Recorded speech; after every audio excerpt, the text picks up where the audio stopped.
Oke. Ya, mari kita mulai.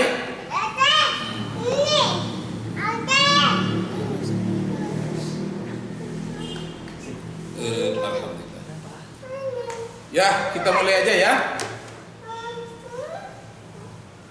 Kita mulai, marilah kita mulai pertemuan yang ke-11 ini. Mari kita mulai dengan berdoa menurut agama dan kepercayaan kita masing-masing. Berdoa mulai. Doa selesai. Nah, baiklah. Anak-anak Bapak, mahasiswa Persada Bunda. Pada pagi hari ini judul yang kita bahas adalah hukuman potong tangan bagi pencuri. Nah, jadi bukan hukuman penjara, tapi hukuman potong tangan.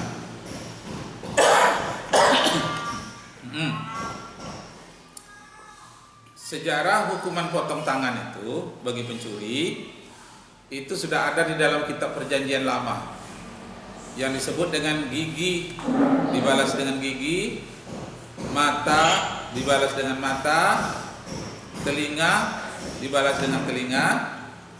Nah, kemudian pencuri dipotong tangannya menurut kitab Perjanjian Lama. Kenapa bukan hukuman penjara dulunya? Karena dulunya orang belum akrab dengan istilah penjara. Tetapi sudah ada, misalnya Nabi Yusuf atau Joseph ya. Nabi Yusuf di Mesir, dia digoda oleh seorang wanita yang bernama Zulaiha. Lalu dia tidak mau digoda. Lalu dia difitnah bahwa dia yang menggoda istri raja. Rajanya namanya Al-Aziz. Dituduh dia menggoda istri raja. Lalu dijawab oleh Nabi Yusuf, aku lebih rela masuk penjara daripada aku menerima fitnah bahwa aku menggoda istri raja. Nah, jadi dalam bahasa Arabnya penjara itu as-sijnu. As-sijnu ahabbu ilayya.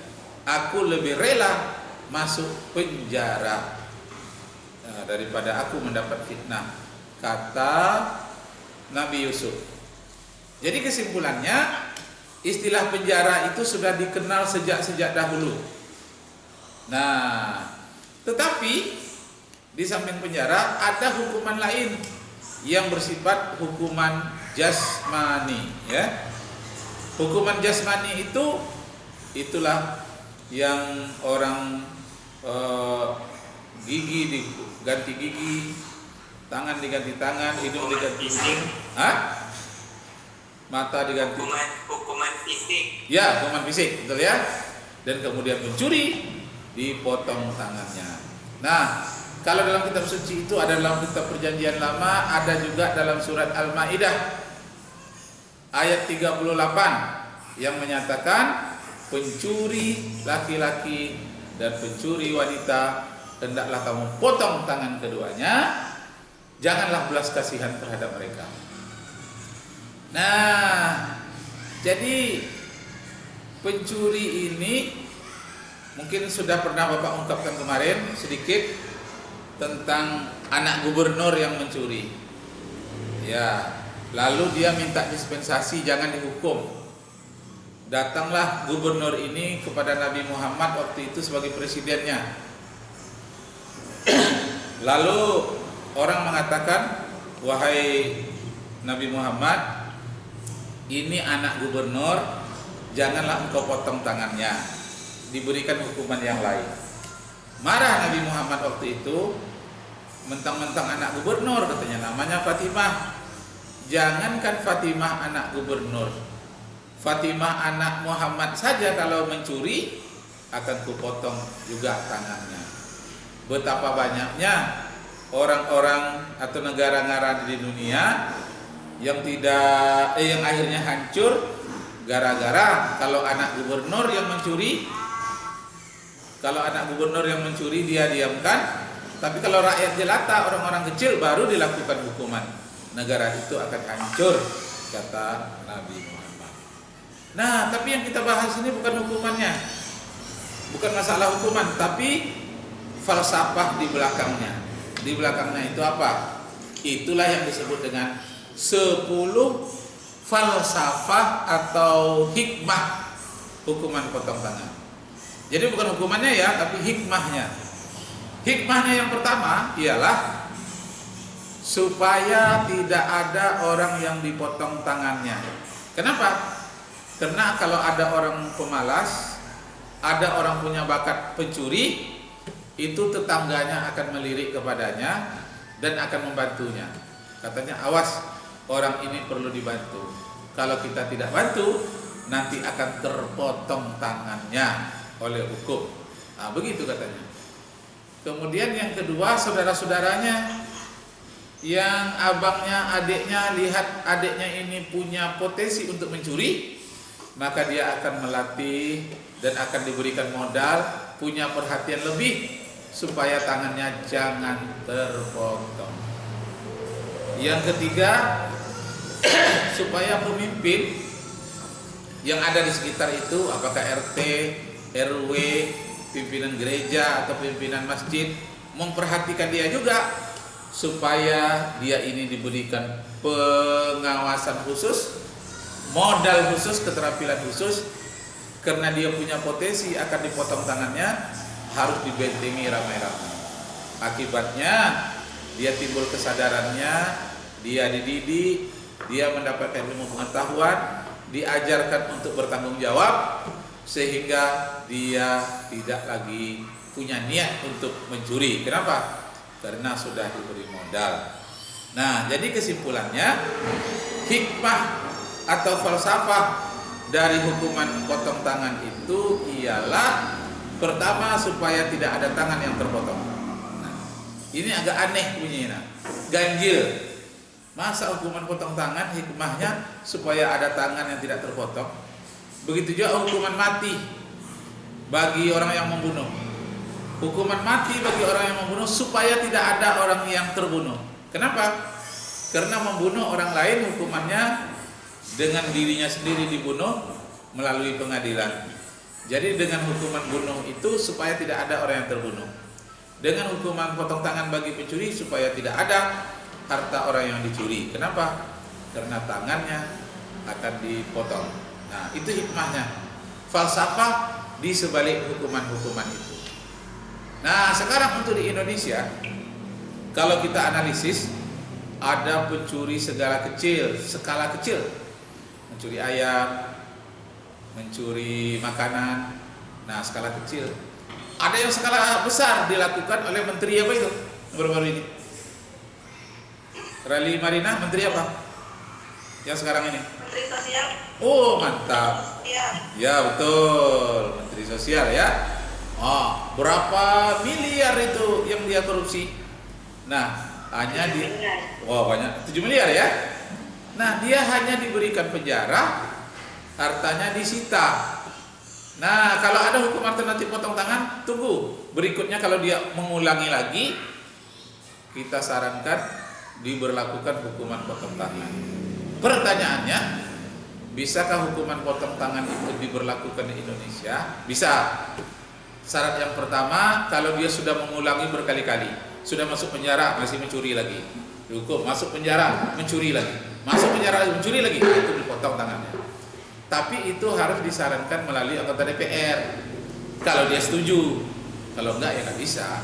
Ini kan kita meningkatkan pola pikir saja. Kita juga nggak tega kok memotong tangan orang. Nah, tapi ini wacana ya. Nah, keuntungan di sebaliknya ya, Yulianda Artika. Nah, ya, lanjut ya. Yang berikutnya, sekarang ini penjara itu sudah penuh oleh koruptor, pencuri, pelaku narkoba, curanmor, penuh penjara.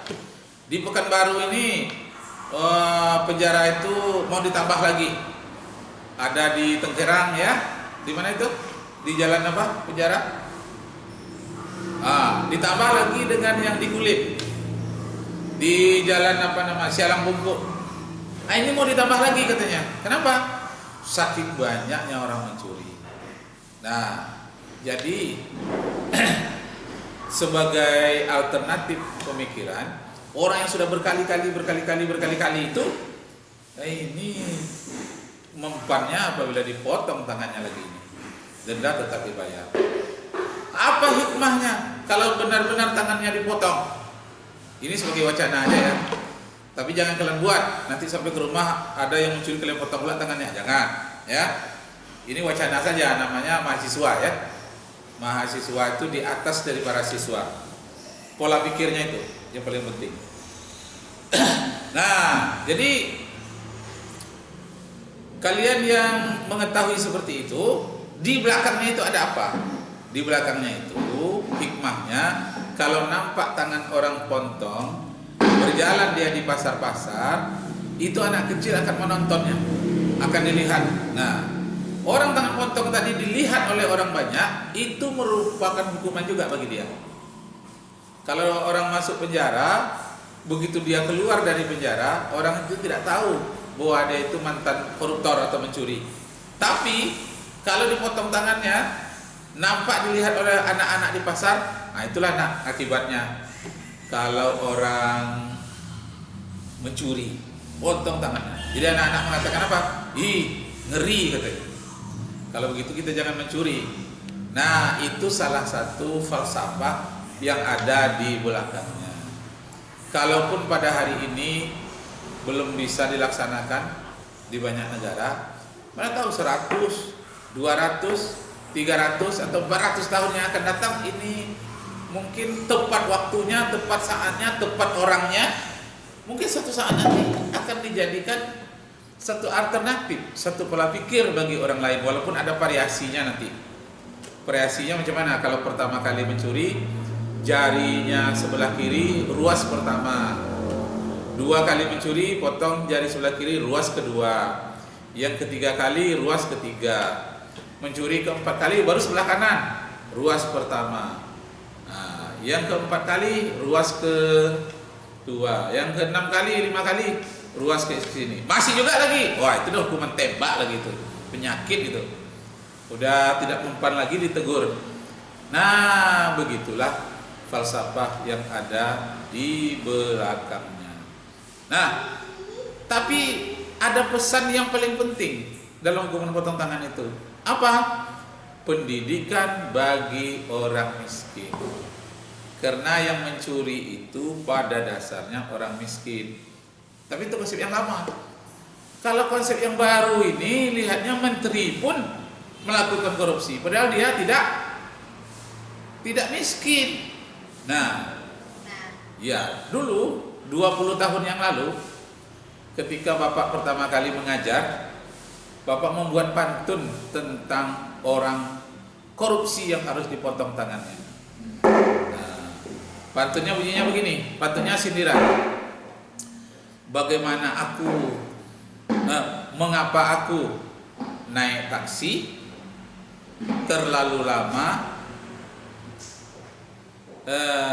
karena di oplet banyak yang nakal. Bapak ulangi lagi.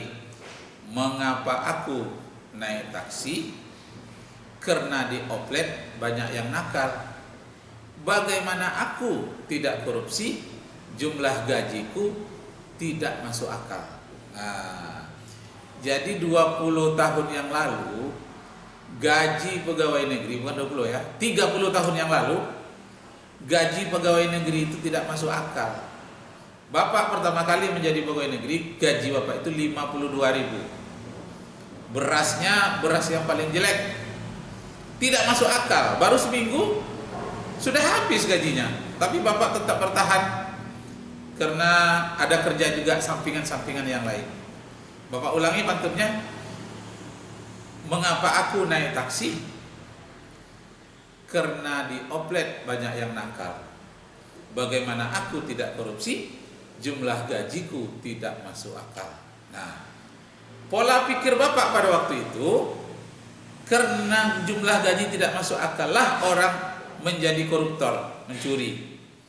Tetapi sekarang rupanya ada variasi yang lain, bahwa orang yang mencuri itu tidak semata-mata karena gajinya kecil, tapi lebih banyak lagi karena adanya kesempatan di dalam kesempitan. Nah, termasuk Menteri Sosial, dia mendapatkan kesempatan dalam kesempitan. Kesempatannya apa? Jabatannya sebagai menteri. Kesempitan, orang sedang kena corona, kemana-mana orang susah, mengawasi keuangan itu juga orang susah, tapi akhirnya terpantau juga. Itu namanya mengambil kesempatan di dalam kesempitan. Nah, dalam agama itulah yang harus dibentengi. Orang miskin, orang yang suasana memegang amanah. Itu kalau di KUHP itu pasalnya 372, penggelapan. Penggelapan itu artinya uangnya ada pada dia tinggal mengambil saja, tapi administrasinya tidak bisa dipertanggungjawabkan. Itu namanya penggelapan, artinya tidak memegang amanah. Kalau pencurian itu dalam KUHP-nya 362 KUHP. Siapa saja yang mencuri, yang mengambil barang orang lain yang bukan hak miliknya dengan tujuan untuk memperkaya diri atau memperkaya kelompoknya, dia mencuri, dijatuhkan hukuman. Nah, jadi Pak Ibu serta saudara-saudara sekalian, tentang ada di dalam bisa kalau di dalam. Nah, jadi Bapak Ibu serta saudara-saudara sekalian, murid-muridku, mahasiswa, kita lanjutkan ya. Kita lanjutkan bahwa menurut analisis Bapak 30 tahun yang lalu ada satu rumusan pikiran Bapak tuangkan juga di dalam pantun ya. Pantunnya bunyinya begini: mengapa aku duduk di kursi, terlalu lama duduk di bangku? Mengapa aku, bagaimana aku tidak korupsi, gaji sebulan habis seminggu? Jadi karena sebulan bekerja, seminggu sudah habis. Jadi 3 minggu berikutnya terpaksa melakukan korupsi. Itu dulu. Sekarang pegawai itu sudah banyak, ada tunjangannya, ada uang hariannya, ada bulanannya, ada uang kinerja, ada gaji. Gaji itu sama besar uang kinerjanya. Kemudian kalau dosen, guru, ada uang sertifikasi yang sama besarnya dengan uang gaji. Nah, sekarang sudah sejahtera. Seharusnya tidak ada lagi orang yang korupsi. Akan tetapi rupanya korupsi terjadi juga di mana-mana. Pertanyaan, orang itu dia tidak miskin, dia tidak pegang jabatan, gajinya banyak, kenapa korupsi juga? Penyebabnya adalah rakus, ya, Tasrihani. Penyebabnya adalah rakus, tidak pernah merasa puas, rakus ya. Jadi orang miskin sekalipun susah untuk makan, kalau dia tidak rakus, dia tidak akan mencuri. Lebih baik dia tahan laparnya daripada dia harus mencuri. Nah, kalau orang kaya tidak rakus, dia akan mudah berbagi, bahkan dia akan bayar infak, bayar sedekah, dan suka membantu orang lain dengan hadiah yang sangat bermanfaat. Nah, kalau di dalam Quran itu surah Al-Maidah ayat 3 menyatakan tolong menolong, membantulah kamu dalam hal kebaikan. Jangan kamu tolong menolong dalam hal korupsi, dalam hal berbuat dosa, dan dalam hal permusuhan. Jadi dalam hal permusuhan jangan tolong menolong, tapi dalam berbuat kebaikan hendaklah kamu tolong menolong. Ini pantunnya dianalisis lagi ya. Besok kalau Bapak tanyakan di dalam ujian bisa ya. Bapak ulangi pantunnya. Mengapa aku duduk di kursi, terlalu lama duduk di bangku? Bagaimana aku tidak korupsi, gaji sebulan habis seminggu? Nah, jadi kalau orang gajinya kecil punya potensi untuk korupsi. Akan tetapi kenyataannya sekarang ini tidak sedikit orang yang gajinya besar, kedudukannya tinggi, dia juga melakukan korupsi atau mencuri. Korupsi itu bahasa Inggris, mencuri adalah bahasa Indonesia atau bahasa Melayu. Sama itu. Korupsi itu artinya mencuri. Mencuri itu ya mencuri juga, ngambil yang bukan hak dia sendiri. Nah, Pak, ulang Pak bentuknya Pak. Oh, ulang lagi ya. Nah, bunyinya begini. Jaringan jelek Pak. Oh, jelek jaringannya. Ya, Bapak ulangi lagi ya. Bunyinya begini. Mengapa aku duduk di kursi, terlalu lama duduk di bangku? Bagaimana aku tidak korupsi, gaji sebulan habis seminggu? Jadi istilahnya 30 tahun yang lalu gaji pegawai negeri itu hanya cukup untuk uang rokok dibandingkan dengan orang di luar negeri. Waktu itu berasnya waktu itu dapat beras busuk, beras jelek, gajinya kecil, tapi bertahan juga pegawai negeri karena dia punya kerja sampingan. Kalau dia tidak punya kerja sampingan selain dari pegawai negeri, dia akan susah untuk bisa hidup. Itu 30 tahun yang lalu. Sekarang sudah sejahtera. Nah, kesimpulannya bahwa orang mencuri itu bukan karena miskin sebetulnya, bukan karena dapat kesempatan. Walaupun ada kesempatan, orang bisa tidak mencuri.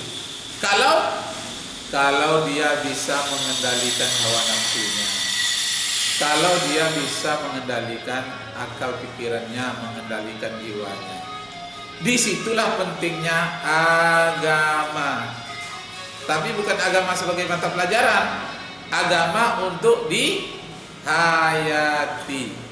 Nah, karena dalam agama itu dikatakan berusahalah kamu bekerja apa saja seakan-akan kamu melihat Tuhanmu. Kalau kamu tidak mampu melihat Tuhan, yakinlah bahwa Tuhan sedang mengawasimu. Nah, jadi orang-orang yang menghayati nilai agama apapun, baik itu Hindu, Buddha, Yahudi, Kristen, Islam, kalau dia menghayati nilai agamanya masing-masing, dia akan merasa diawasi oleh Tuhan. Ketika dia diawasi oleh Tuhan, dia tidak berani mencuri, tidak berani memainkan kwitansi. Korupsi itu awalnya dari permainan kwitansi. Dia membeli barang harganya umpamanya 40 juta, dibuatnya 45 juta. 5 juta masuk dalam kantongnya. Awalnya itu naik menjadi miliar. Harga barang 45 miliar, katanya 50 miliar, naik lagi, sampai kepada triliun. Akhirnya karena dia tidak merasa dilihat oleh Tuhan, tidak ada merasa mengawasi, KPK juga nggak bisa mengawasi, dia semakin berbuat semena-mena. Jadi intinya manusia melakukan korupsi, melakukan mencuri karena rakus. Nah, ingat, perlu Bapak sampaikan, ini siapa? Meli Lestari tadi ya? Meli, baru ikut ya? Lanjut. Ya Pak. Oh iya, berapa menit lagi kita ini? Dia kan kita 45 menit. Berapa menit lagi? Sekarang jam berapa? Meli? 8.30? 10 menit lagi, Pak. Ya, oke, 10 menit lagi ya.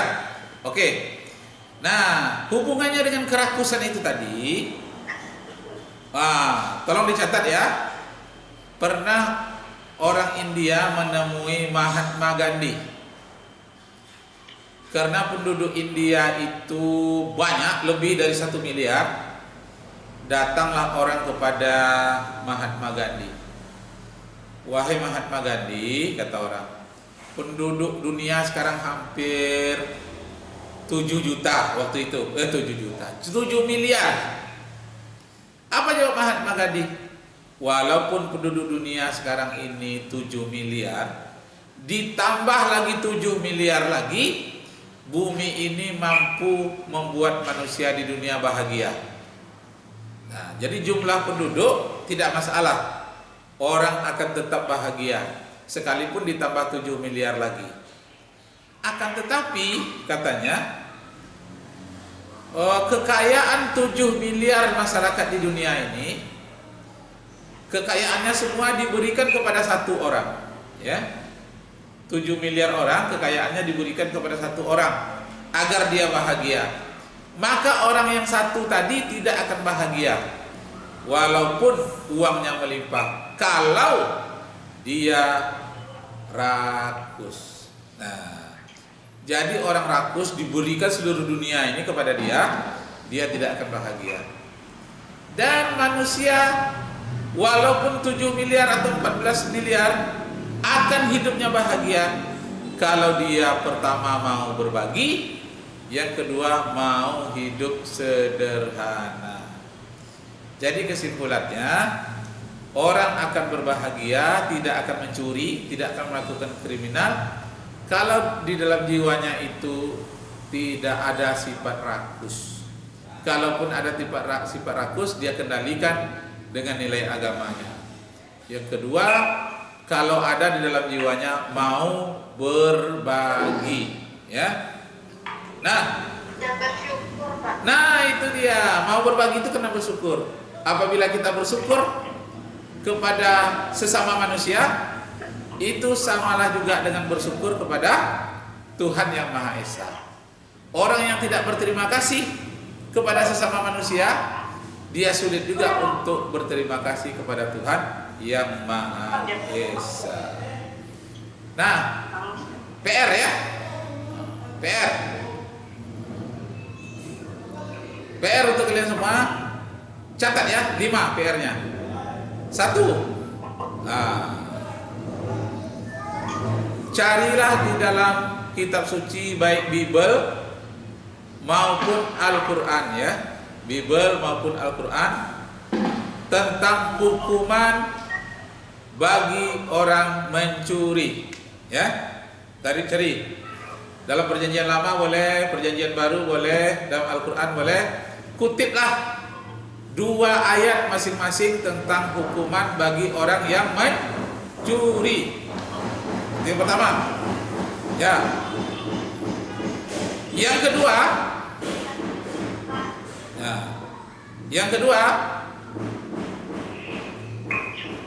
apa bedanya? Apa bedanya korupsi dan mencuri pada umumnya? Apa perbedaan antara korupsi dan mencuri pada umumnya? Walaupun korupsi itu sebetulnya mencuri juga, tapi ada perbedaannya. Jadi apa perbedaannya antara korupsi dengan pencuri pada umumnya? Nomor 2 ya. Nomor 3, PR-nya. Nomor 3,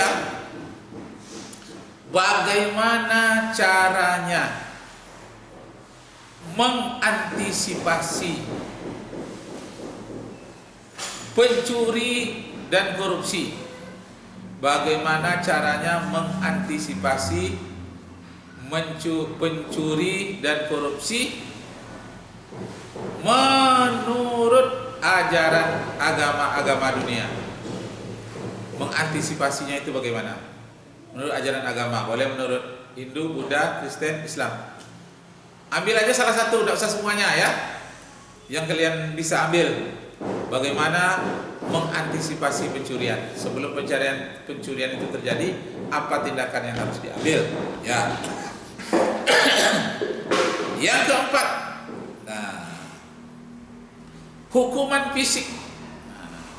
Jelaskan apa saja hukuman fisik yang terdapat dalam kitab suci agama-agama besar dunia. Hukuman fisik itu apa saja? Apakah orang mencuri boleh dipukul selain dari penjara? Dalam Bible macam mana? Siapa yang membuka Bible? Ya. Ulang lagi. Hukuman fisik. Ya.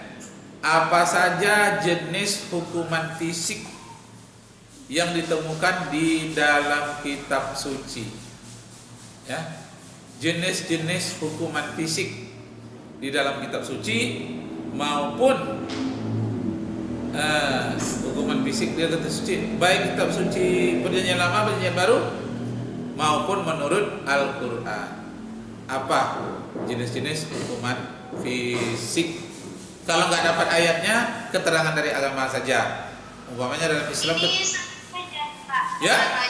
Bagaimana? Satu aja agamanya atau semua agama gitu. Ambil salah satu. Kalau mau ambil Perjanjian Lama saja. Ambil Al-Quran saja. Iya. Salah satu ya. Boleh. Lihat internet. Yang kelima lagi ya. Ya. Terakhir. Yang kelima. Apa yang dimaksud dengan falsafah atau hikmah? Apa yang dimaksud dengan falsafah atau hikmah yang berkaitan dengan peristiwa hukum? Apa yang dimaksud dengan falsafah atau hikmah yang berkaitan dengan peristiwa hukum? Oke, sudah jam berapa? Sudah? 8.42. Hah? 8.42. Nah, berarti 3 menit lagi ya. 3 menit lagi. Nah, Bapak ambil kesimpulan. Selama 3 menit ini, apa manfaatnya? Ini nanti kalian letakkan pada bagian pendahuluan. Apa manfaatnya mempelajari falsafah hukuman fisik atau hukuman potong tangan di dalam hukum agama? Apa saja hikmahnya atau apa manfaatnya kita mempelajari ini? Nah, manfaatnya yang pertama, bahwa ada dorongan yang kuat dari agama-agama di dunia untuk membentengi ekonomi fakir miskin. Karena agama apapun, negara manapun tidak ingin ada warganya yang menjadi pencuri. Karena itu didorong dari awal oleh ketentuan ini, bagaimana agar orang jangan jadi pencuri. Apapun hukumannya, apakah hukuman penjara, apakah hukuman potong tangan, fisik, dipukul, dikeroyok rame-rame. Nah, kalaupun ada hukuman, jangan berlebihan. Kebanyakan Bapak lihat di pasar-pasar ada pencuri, kemudian di banyak daerah orang mencuri itu malah dihukum mati.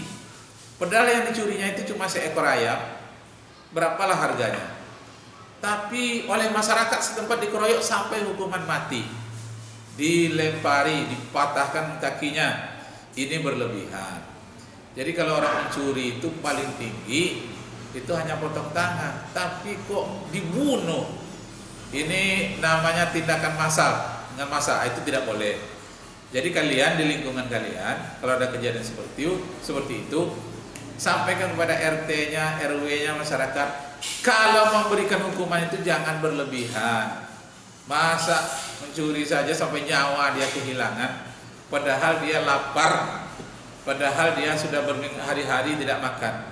Tega kita sudah orang kelaparan seperti itu, malah dibunuh, dikeroyok ramai-ramai. Itu tidak boleh. Bahkan ada yang dibakar.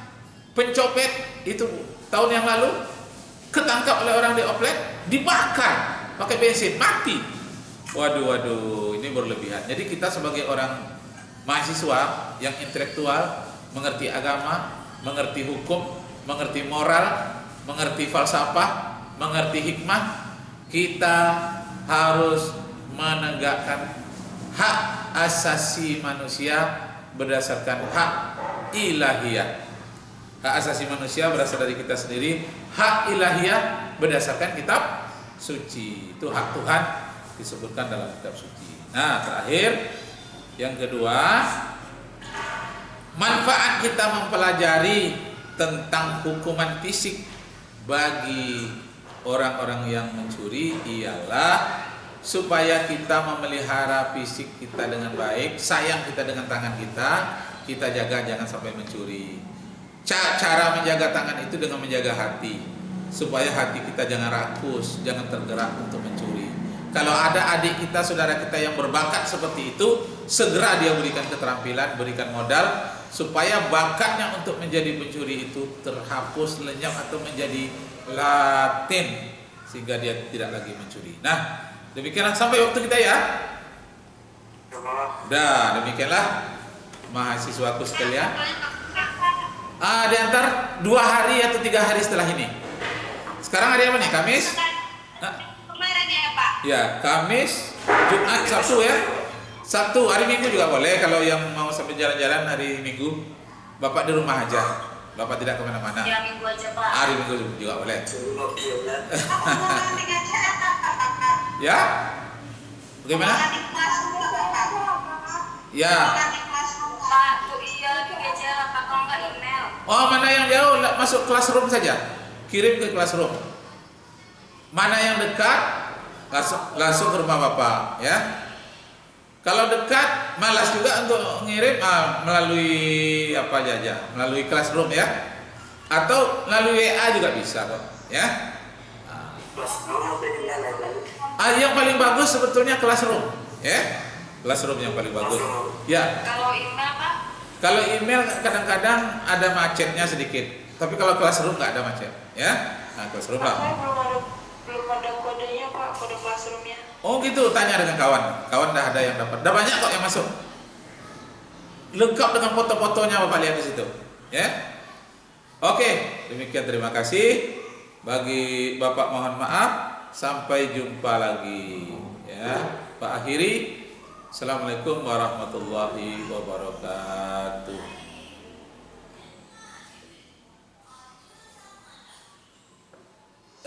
Alhamdulillah. Rizmi.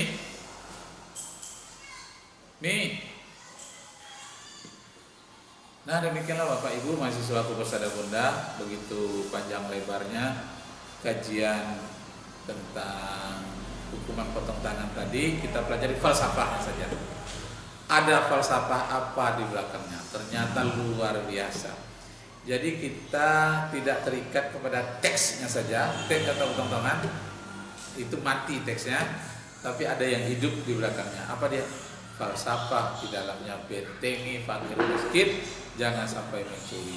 Orang kaya sekalipun hilangkan sifat rakus di dalam jiwanya. Sekian, terima kasih. Semoga Allah meridai kita semua. Wabillahi taufiq wal hidayah. Wassalamualaikum warahmatullahi wabarakatuh.